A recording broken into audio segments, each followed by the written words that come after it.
দেখো, আজ তোমাদেরকে একটি গুরুত্বপূর্ণ বিষয় শেখাবো। সেটি হলো এসএসসি পরীক্ষার্থীদের জন্য লিঙ্কিং ওয়ার্ডস অর এটার আরেকটি নাম হলো কানেক্টরস, যার অর্থ হলো সংযোগকারী। তোমাদের পরীক্ষায় এটি আসবে। তো আমরা আজকে খুব সহজেই তোমাদের এই নিয়মটি আমরা শিখিয়ে দেব।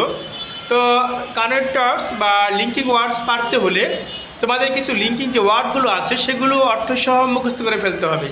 যেমন দেখো, এখানে আমি গুরুত্বপূর্ণ কয়টি দিয়েছি।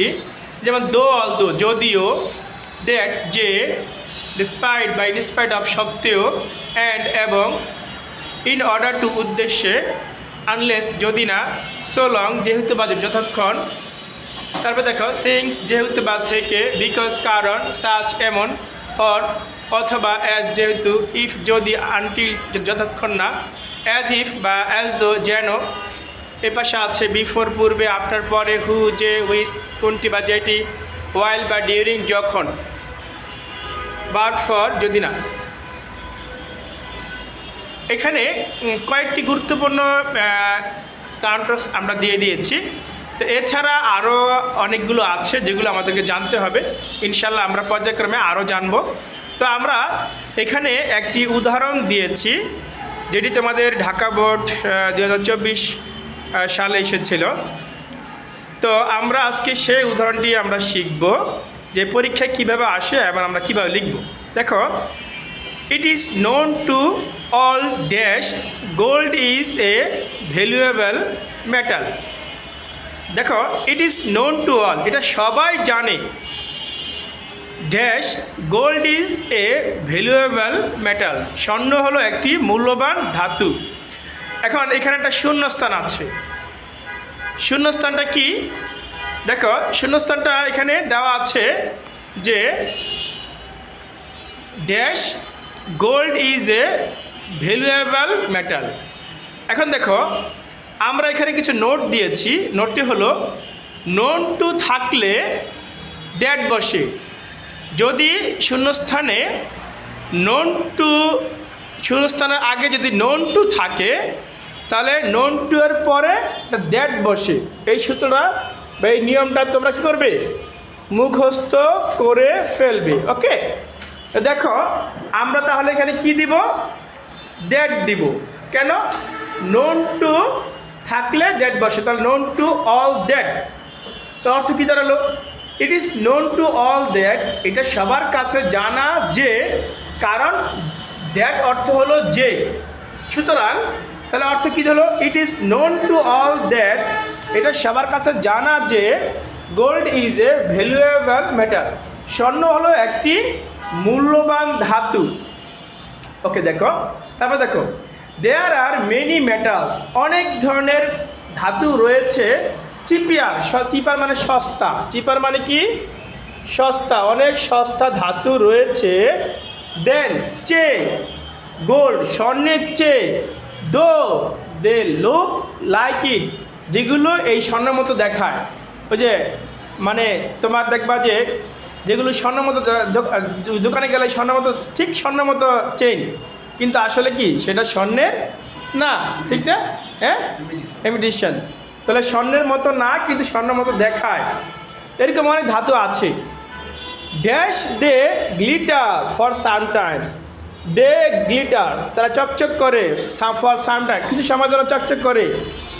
দে, এই কমা মানে বাট, কিন্তু দে ফেড হয়, তারা ঝলসে যায়, হারিয়ে যায়। ইন দ্য লং রান, দীর্ঘ সময়ের জন্য কি হারিয়ে যায়, দীর্ঘ সময় থাকে না, দীর্ঘ রং হারিয়ে ফেলে। অর্থাৎ স্বর্ণে যে আসল যে স্বর্ণ তার কিন্তু রং হারায় না, এটা কিন্তু থেকে যায়, ঠিক না? কিন্তু যেটা নকল স্বর্ণ সেটা কিন্তু কি হয়ে যায়, একটা সময় তার রংটা হারিয়ে ফেলে। তাহলে এখানে দেখো, একটা হলো যে সমাজে কিছু লোক আছে যারা কি দে গ্লিটার ফর সাম টাইম, কিছু সময় সেগুলো কি করে, চকচক করে, কিন্তু একটা সময় কি সেগুলো হারিয়ে যায়। দেখো এখানে 2 নম্বর দে, দো he is poor but he is honest, যদিও সে গরিব কিন্তু সে সৎ, এরকম। তার মানে যদিও তারা কিছু সময়ের জন্য চকচক করে, কিন্তু একটা পর্যায়ে কি তারা হারিয়ে যায়। এখানে দো দিবা, কি দিবা?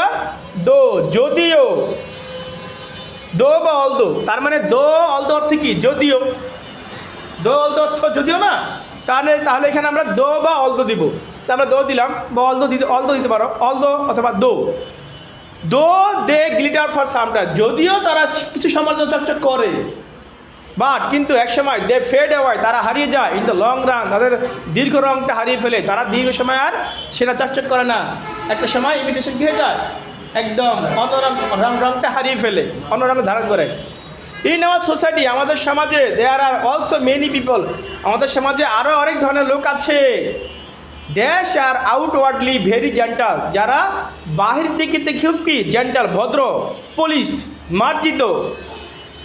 দেখো এখানে সি নাম্বার লিখছি, দেখো রিলেটিভ প্রনাউন, ব্যক্তি হলে হু, বস্তু হলে হুইচ, গ্যাপের পরে ভার থাকলে রিলেটিভ প্রনাউন বসে।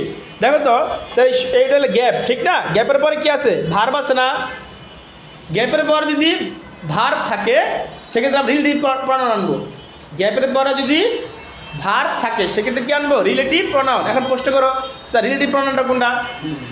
রিলেটিভ প্রনাউনটা হলো যেটা যুক্ত করা, একটা বাক্যের সাথে আরেকটা বাক্যকে সংযোগ করা, যুক্ত করা, যেমন হু, হুইচ, হোয়ার, হোয়েন, এগুলো হ্যাঁ, যে যুক্ত করে ফেলে। যেমন এখানে দেখো যে this is the pen which I bought, এ হলো সেই কলমটা যেটা আমি কিনেছিলাম। তার মানে দিস ইজ দ্য পেন, এই হলো সেই কলম। হুইচ আই বট বা হুইচ আই লস্ট ইয়েস্টারডে, এটা হলো সেই কলম যেটা আমি গতকাল হারিয়ে ফেলেছিলাম। তার মানে দুটা বাক্যে কী করছে, সংযোগ করছে। এখানে ঠিক সেই অবস্থা। দেখো there are also many people who, এখানে আমরা হু দিব, হু যে, কারণ হু অর্থ ব্যক্তি হলে হু, কারণ এটা তো মানুষ সম্পর্কিত, মানুষ সম্পর্কিত বলছে না, এদের হু দিতে হবে। কারণ এটা হলো ইন আওয়ার সোসাইটি, আমাদের সমাজে দেয়ার আর মেনি পিপল, এই পিপল বলছে, পিপল তো হলো ব্যক্তি, ঠিক না? যেহেতু ব্যক্তি সেহেতু আমরা এখানে হু দিব। হু আর আউটওয়ার্ডলি, যারা বাইরের দিক থেকে ভেরি জেন্টাল, তারা বাইরের দিক থেকে খুব ভদ্র অ্যান্ড পলিশড, তারা বাইরের দিক থেকে ভদ্র এবং মার্জিত। যেমন জুতা আমরা পলিশ করি না, জুতা পলিশ করে, এবং জুতা পলিশ করলে কী হয়, চকচক করে না, ঠিক না? তা আমাদের সমাজে কিছু লোক আছে এরকম, বাইরেই দেখা যায় চকচক, ভদ্র পোশাক, ভদ্র চেহারা, কিন্তু ভিতরে কি তারা খারাপ, তারা মদ খায়, সিগারেট খায়, গাঁজা খায়, তারা সমাজে সুদ ঘুষ অন্যায় করছে। এরকম আমাদের সমাজের লোক আছে যারা মানুষকে ঠকায়, গরিব মানুষকে এসে জুলুম করে, মানুষকে চাঁদাবাজি করে, আছে না? এরকম সমাজের ভদ্রলোক দেখা যাচ্ছে, কিন্তু ভিতরে কি তারা সন্ত্রাস, ভিতরে তারা চাঁদাবাদ, ভিতরে তারা মদখোর, এরকম সমাজ আছে না? তো এখানে এটাই বলা হয়েছে যে in our society there are also many people who are outwardly very gentle and polish, আমাদের সমাজে অনেক মানুষ আছে যারা কি ভিতর দিক থেকে খুবই ভদ্র এবং মার্জিত।